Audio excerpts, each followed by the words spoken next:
What makes a great leader great? How do we create a high-performing team? And when we say leader, we mean everyone, because everyone is leading their own life. Will yours be a life by design or a life by default? Those are the big questions, and this podcast will answer them. Welcome to the Becoming Your Best podcast, where we help you apply the 12 principles of highly successful leaders, because great leaders will produce great results.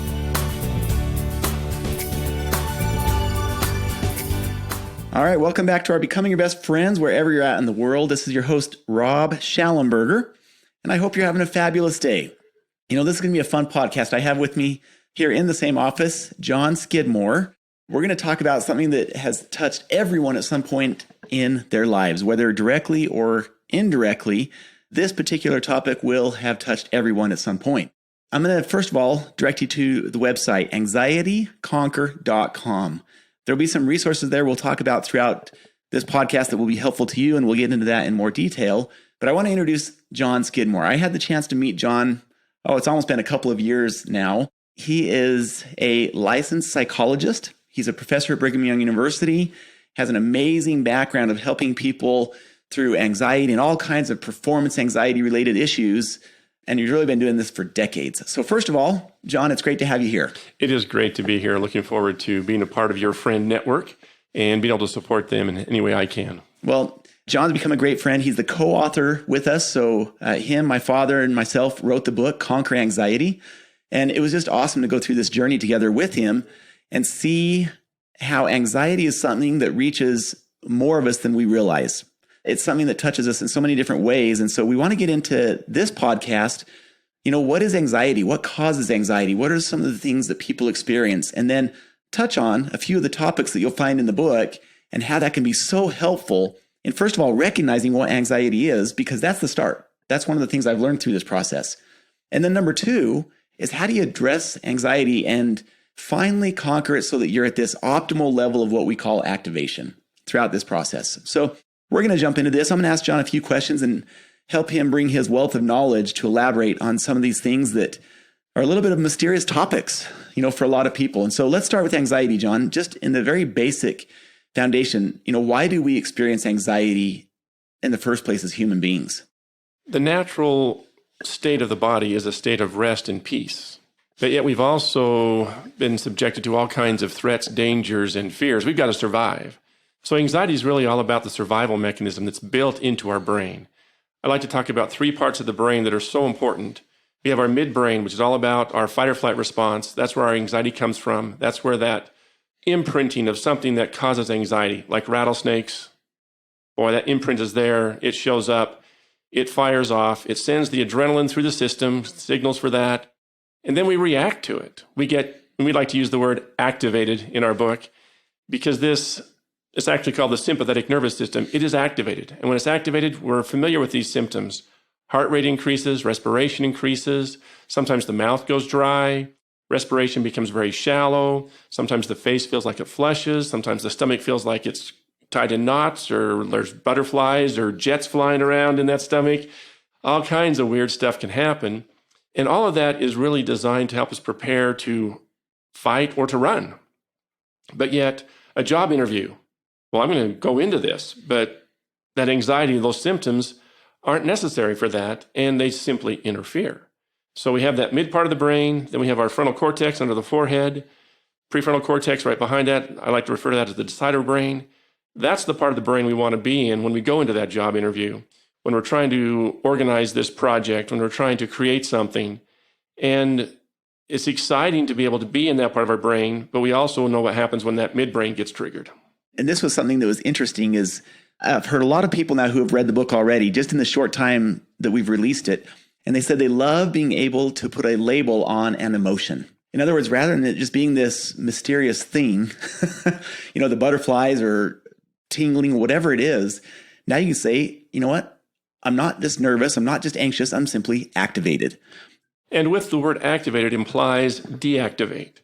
Now, it's so important to get that you can activate faster than a heartbeat, but yet it's going to take you 20 minutes or more for that super juice, as I like to call it, to get burned out of the system. Adrenaline, right? The adrenaline, all that glucose, cortisol, all that stuff that shows up. It takes 20 minutes for that to burn out of the system. And so a lot of people, as they look at some of the interventions, they don't react fast enough. It's not like click a mouse and you have what you're looking for. We have to work for it a little bit. That's an important thing to be able to recognize. Let's practice those skills to relax, to calm down, and recognize, hey, I'm just activated, but I'm not in danger. Okay, what's more important? Worrying about my stomach doing flip-flops or the message I want to share, the gift I want to give? You brought up the midbrain versus the decider brain. Yes. The other thing that's been interesting about anxiety in general, everyone experiences it to some degree or another, right? Mm-hmm. Getting up to give a talk in front of people, we can all relate at some point. We felt those butterflies in the stomach, the sweaty palms. You're going to go out there and play a musical instrument. You have a sporting event, whatever. We've all experienced it to a degree. And what's interesting is it has its root cause in all kinds of different areas. In other words, the source of our anxiety can come from so many different things. And what's been interesting about this discussion on the midbrain and the decider brain is, something that happened to us when we were 4 years old or 3 years old or 7 years old. It may not have even been a life-threatening thing back then, but it left such an imprint on us. Yes. The midbrain now has tagged that or labeled that, and it perceives it as a real threat. So even though it may not be a life-threatening deal or threat, our midbrain has tagged that, and now it draws out the same emotions as if it was life-threatening, kind of like the rattlesnake. Yes. So talk a little bit more about that.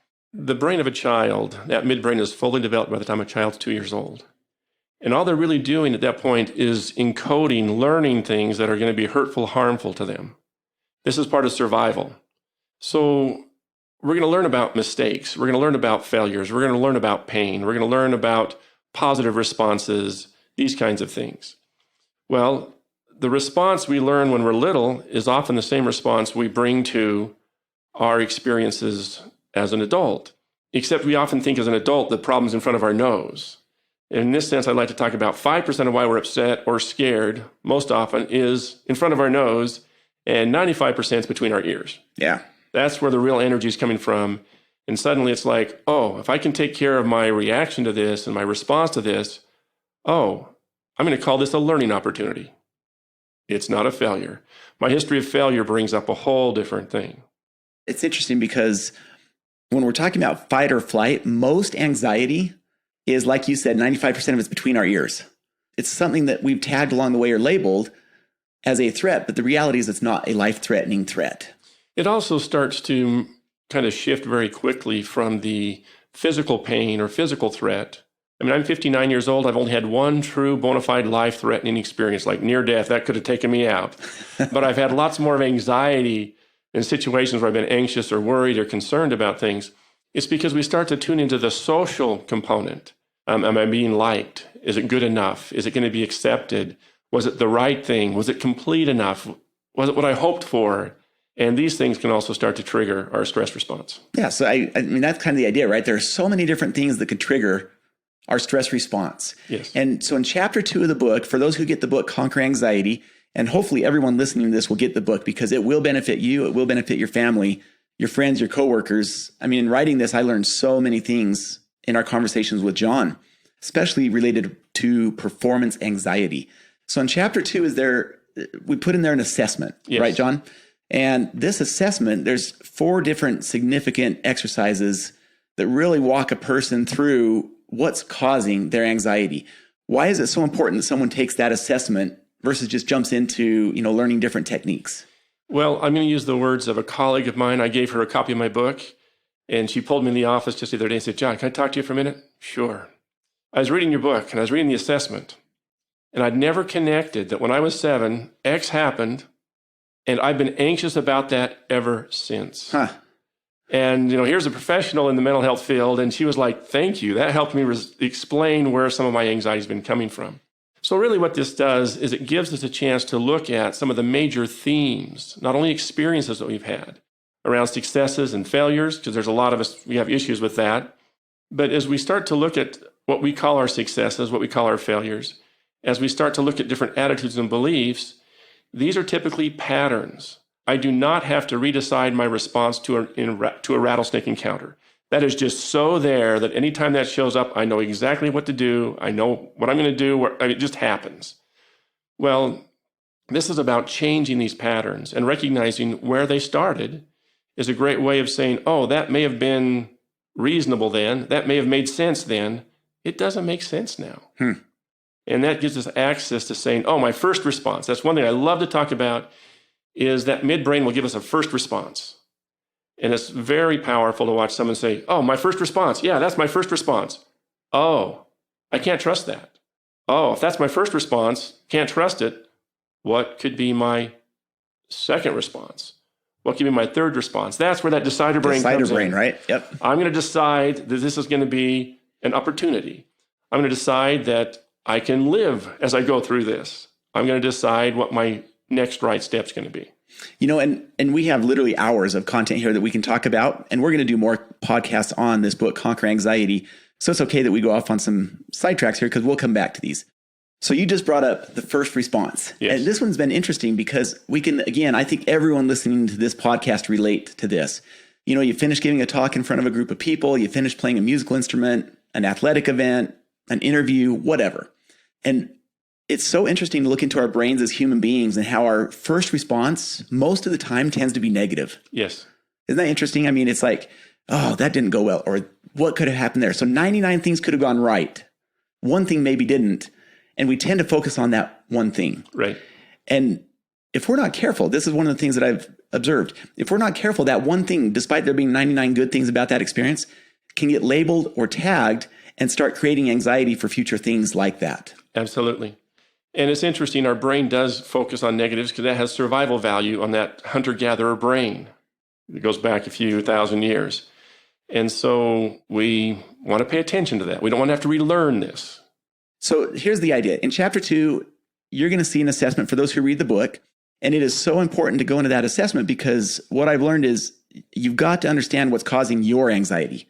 You've got to understand what's the root cause of why you're experiencing what you're experiencing, why you're having certain thought patterns, right? Yes. My wife, for example, read the book and she skipped that chapter. She's like, oh, I loved it. And I was looking at this and this. And anyway, we had this conversation. I asked her about the assessment. She goes, well, I skipped that chapter. Unfortunately, too many people will skip that chapter. And so it really is important to say, let's look at where did I get trained to think and feel the way I am right now around those kinds of things. It's one thing to be in like a car accident. Who wouldn't be anxious? Who wouldn't be all activated in that situation? Those are terrifying experiences. We're out of control. We're in danger. Well, we're talking about anxiety that is unwarranted, unnecessary, and it's showing up and it's interfering. And that's a thing that is really powerful to recognize is we often create a lot of secondary anxiety, anticipatory anxiety. It's like I'm getting worried about what if this happens? And what if this happens like it did last time? And suddenly that sense of anxiety starts to build and it just gets in the way. It is such a huge interfering factor. And it's great to say there's tools and skills that I can use when I am activated, both mentally and physically, so I can start to break out of these old patterns, or we'll just continue to repeat them. Yeah, it's that mental interference that develops, and one stems from another. Yes. And it's like this spiraling, it's almost like this growing snowball, if you will, going down the hill. It just gets bigger and bigger unless we address it and start applying some of the right tools. That's what I found is that this is not something that we just have to deal with for the rest of our lives, right? I mean, there are things that we can do specifically to help with that anxiety, that activation, so that we're not overactivated, if you will. To go back to my wife as an example on this, I said, honey, you've got to go back and read chapter 2 and actually do the assessment. Okay. And so, I mean, it was in a nice way. We have a great relationship. And so she was a good sport. She did. And it was in going back there, I looked at the book and opened it up. And sure enough, she had really gone through in a lot of detail the assessment. Mm-hmm. And that changed the whole book for her. Because everything that came later in the 5 stages of peak performance was now something that she was able to relate to some of those thinking patterns, to some of those areas that she had tagged or labeled from her youth and were still impacting her, in her 40s. And so the reason I bring this up is because, there's all of these things that you're going to learn out there that can help with anxiety. But for me, writing this book with you is so important to see those in the context of your own background. Well, thank you. One of the things that I saw as we talked about where do you put that assessment in the book, I wanted it right up front because we need to have that information as we go forward with it. So if you're reading the book, do not skip the assessment. It'll be worth your time. It'll give you access to some automatic patterns that you can now start to make decisions around. And that's where we start to have power in our lives. Yeah, it really is. And so the rest of the book is based on the assessment, and it walks you back and say, hey, go back and look at what you wrote in exercise 4, in paragraph 3. What did you put right here? So it's critical you don't skip it. And the truth is, it does take a little bit of emotional energy, right? It does take looking in the mirror. And there's the possibility that could bring up things from our past that are not maybe emotionally easy to look at. That's possible. If we want to conquer anxiety, it's important to look at those things. Absolutely. So I can't believe we're already 15 minutes into this. So here's what we're going to do, John. Let's jump into this. And for our listeners, we really haven't talked about the details of what we would cover here. We just wanted to jump in and see where this would go. There are 5 stages of peak performance that we address in the book after someone has taken the assessment. And these are 5 simple things that you can do or phases that you can focus on to conquer your anxiety, regardless of how significant or small it may be.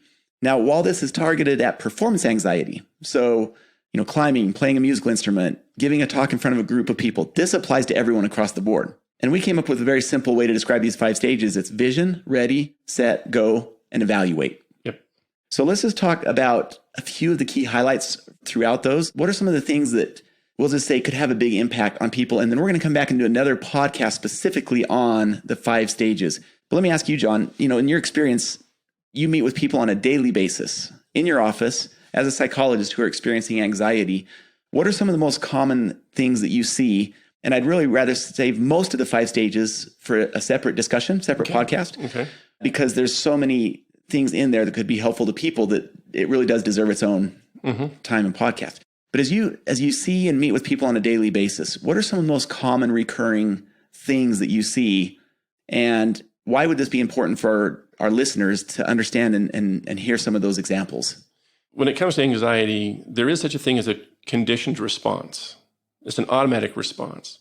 And so the word triggered, typically people come into my office because something triggered their anxiety. Something triggered this reaction that they know is unhealthy. They know is not going to support their goals, their visions. I don't want to talk to my boss anymore. Well, they come in and they're all upset about their boss and the conversation with their boss. And as we start to talk about it, it was the conversation the day before where the boss said something that was demeaning. And suddenly that brought up all this energy of his past about being made fun of in elementary school. He was bullied in elementary school. Now he's seeing his boss as a bully. And it was amazing to watch. Oh, so the stuff from elementary school being bullied is now something that my boss is not a bully. He can be a jerk sometimes, but he's not a bully. Okay, And that, again, created an access point to where it's like, okay, I want to treat him as a professional. I want to be a professional. I'm not 11 years old anymore. That's where that anxiety can start to be managed.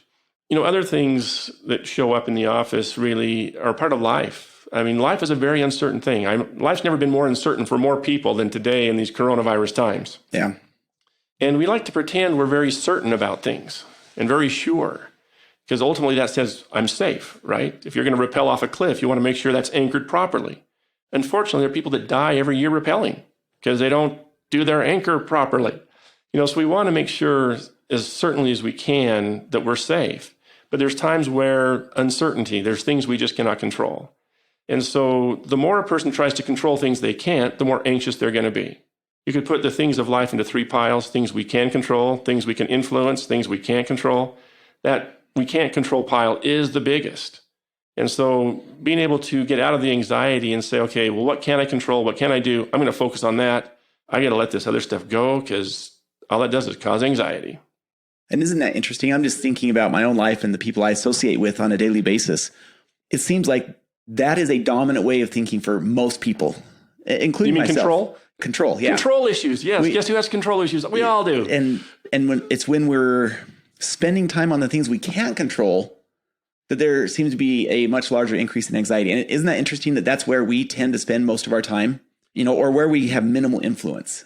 And it's amazing how often we'll create in our own minds scenarios. I think you mentioned this earlier. When talking about anxiety, there's almost one anxiety that leads to and builds on another. Mm-hmm. And so we start to imagine up things in our minds of, what could go wrong here? What about that? Well, what would happen if we start to make up these crazy, weird scenarios? It's interesting. One of Rob's favorite terms in the book is chair flying. And this is what he learned to do as a fighter pilot. Yep. See, that's the positive use of visualization. Well, anticipating fear, anxiety, that's a negative use of visualization. And we tend to get better at what we visualize. And so it's so important that we look at that as one of those very important tools and say, okay, I'm visualizing. I want to see some positive things happening here. I want to see myself moving forward with my strengths, doing what I can do, what I'm able to do, rather than worrying about, is it going to be good enough? Is it going to be good enough? What if it's not good enough? And grandma and the boss and whoever, then they start to get all worried about that. And so again, just recognizing that as a very subtle distinction, that we can have very positive visualization, which is so powerful. We can also have very powerful negative visualization that really is destructive to the freedom in our lives, to our dreams, our goals. And that's a frustrating experience. And that's why stage 1 of the 5 stages in the book is to start with the vision, right? Yes. We flip it away from the negative, the problem, to the positive of what are we trying to accomplish? What's our vision? And with that vision, what's so important in stage 1 is you design a mindset. You want to bring a mindset to accompany that vision. Most of us start out really strong with visions and goals, but do we design a mindset that, okay, I'm committed to this mindset. Boy, to get this goal, I'm going to have to be determined. I'm going to have to be just courageous. Well, I'm going to be willing to risk. I'm going to have to put myself out there. Yeah, I can do that. But what happens when we don't design that mindset and we start to go out there and suddenly, okay, I'm scared again. I'm anxious. That is bigger than, I can't do that. And our goals die. Yeah. Well, and it's interesting. Just talk briefly about the example used in the book, and we won't get in any of the other stages after this one, but in stage 1, the vision. Yes. I think you use the example of a student who had a senior recital that was a part of their graduation, yes. Right? And it was the point where, they were just scared to death about this senior recital because they were so focused on the problem. Talk about that experience. She came to me in kind of a crisis, like, Dr. Skidmore, you got to help me. Well, what's going on? And she went through this whole story of her senior recital, how stressed out she was, how she wasn't practicing effectively, how she was worried about everything. And she was really afraid of failing. Well, she had a great goal, but she didn't have a mindset goal to support that. So when I asked her what her current attitude about her senior recital was, all she said was, I am hating it. Well, it took just a few moments of coaching for her to realize her goal was to be a great teacher and a great performer, that she was passionate and excited about the creativity and the beauty that music could bring to her life, their lives, the world. And suddenly she forgot about failing. And she'd been working on this for 4 years. And she saw this now as an opportunity to just share what she had learned. It just changed that fast for her. It was that fear of failure. She was so focused on the recital and the possibility of failure, yes, that it was becoming all-consuming to her, right? And just simply shifting it back to her vision of, well, why are you doing this in the first place? Why did you choose the music major? Right. It was helping her shift back to, what? She wants to be a music teacher and bless the lives of a lot of young men and young women, and seeing it in that context and then designing the mindset that goes along with it that helped her make that shift and see it in the frame of what it was. That was a stepping stone towards her achieving her long-term vision. All of you who are listening, just take a moment, take a nice big breath in, and just ask yourself if there's any attitude you could bring to accompany your day, your next project, your next goal, what would that be? And if you could stay in it, and that's the big question, if you could stay in that attitude, what's that experience going to be like? Now, 3 words that I use a lot are the words bold, confident, and free. Now, you can use whatever words work for you, but just by literally breathing in and saying, I want to step out here and be bold, confident, free, it creates a whole different level of energy on lots of different levels. And that's the mindset you want to be in. It has a very positive impact on whatever it is you're doing. And see, to deal with anxiety, you've got to be willing to decide, I'm going to face whatever is scaring me. I've got to face this. This is a dragon I'm going to go out there and slay. That takes a lot of commitment and determination to be able to say, I'm going to do this boldly and confidently. Makes a big difference. Yeah, and that you just said it, John, and I would hope that anybody out there who has a family member or coworker or even you maybe having experienced anxiety would be willing to finally face it. Because I'll tell you the one thing, you say knowledge is power. Well, that's partially true, but it's partially not true. Knowledge only becomes power when it's applied correctly. Right. And so there's really 2 parts to this. Number 1 is we need to get the knowledge. And then number 2 is we need to be willing to apply the knowledge. And anxiety is one of those things where we don't have to just sit there and deal with it the rest of our lives. The one thing that I've learned in this whole process of writing the book with you is that number 1, understanding it. And then number 2, once we understand it, saying, okay, this is something we're finally going to face. And then applying the stages and those tools to help address it. And that's how we conquer anxiety and optimize our performance. Every time we face a fear, our world gets bigger. We get more confident. We become more powerful. Well, the opposite is true. Every time we run from a fear, every time we shut ourselves down, our fears get bigger. We're less able. We're less confident. We're more willing to avoid. We can practice avoidance and get really good at avoidance. And it does work. Avoidance will work. But there's a side effect of that. There's a big consequence to that. And so just recognizing that when we want our world to get bigger and stronger, we've got to be bigger and stronger. And we do that by facing our fears. I think everyone has experienced that at some point in their life. Absolutely. We all do. You know, like, for example, even though I was a fighter pilot, I still have this fear of heights. So you can run from it or you can face it. And, you know, it was interesting. When you avoid something, you talk about avoidance. This is all in the book. When you talk about avoidance, we're now living a life that is fear-based, and that fear tends to grow and expand. Feed the wolf that you want to feed, right? Mm-hmm. Feed the wolf of faith or feed the wolf of fear. And that's going to be the dominant one. As I avoided heights, the fear only grew. Sure. So it wasn't until I started to really face this and challenge myself and look at it. I'll still get butterflies in my stomach now and then. There's still this activation a little bit. But I've had some amazing experiences canyoneering in Zion's National Park and doing these 120-foot rappels down a waterfall. Mm-hmm. I would have never had those by hiding in fear. And there's so many different places where people are going to need to face their anxiety if they want to grow their world and expand. And it's something that everyone can do. If you're listening to this and you've experienced it, I'm here to tell you, I've watched people apply the tools from the book, and it's amazing to see how liberating those can be in helping people develop that feeling, that emotion of boldness, confidence, freedom. I like to see the tools in the book are literally keys that people can use to unlock doors, unlock those padlocks that are on those parts of their lives they'd like to express themselves in, like to enjoy. And that's a really exciting thing for me as a psychologist and as a coach, to really see people step forward and move into areas that, okay, I can be here now. I can play here now. I can enjoy being here now. I couldn't do that 6 months ago. 6 months ago, I avoided this place I'm in right now. But today, I am here, and I'm learning from this. I'm growing from this. I'm enjoying this. That's a really powerful thing to see. Well, I can't believe, John, that we are almost at 30 minutes. That is amazing to me. So here's what we're going to do. We're going to finish up this podcast. We're going to give you 2 invitations, and then we're going to come back in about 3 weeks, if that's all right, John. You bet. And let's do another podcast on the 5 stages specifically. Okay. But I think this will actually flow really well. What we'd invite everyone to do that's listening to this is 2 things. Number 1, go get the book. It's called Conquer Anxiety. You can get it on Amazon, from our website. If you want the simplest way to get it, just go to anxietyconquer.com, or you can get the audio version, the Kindle, everything on Amazon. Just search for Conquer Anxiety. And the authors, of course, Schallenberger and Skidmore. So number 1, get the book. Number 2, read through chapter 1 and chapter 2. It'll recap everything that we've just talked about right here. And it gives you a chance to take the assessment to see where you're at. And then by that point, we'll have done the other podcast on the 5 stages, and you'll have a chance to listen to that conversation in conjunction with what you're reading in the book. But if you get to that point where you've got the book and you've gone through chapter 1 to understand the brain basics and your background, that puts you in a really powerful position to move forward. I mean, you've just done the hardest part. Now it all gets exciting, from that point forward. Wouldn't you agree, John? Absolutely. One thought on that assessment. Consider the assessment is about connecting the dots.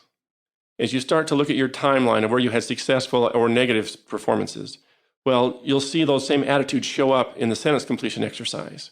So it's really like, how do these 4 exercises connect? Where do they connect? That's where you start to see the patterns that you're responding to when you're in similar situations. And so it's going to just be a really eye-opening experience, I hope, for you to recognize, whoa, this over here is connected to this over there. Well, over here, that didn't make any sense, but it did when I was 7. Okay, I got to start going backwards and forwards and connecting things and really creating a new response pattern. And it's so liberating. Once you see it, now you see how you can move forward. So it's so powerful and liberating, and I get excited about that. Okay, well, that's invitation number 1. Number 2, if anyone would like to take that deeper, on that same website, anxietyconquer.com, there is an online course that we created that complements the book and just takes it to a whole nother deeper level. It's just $99. It's very simple. Anyone can access it.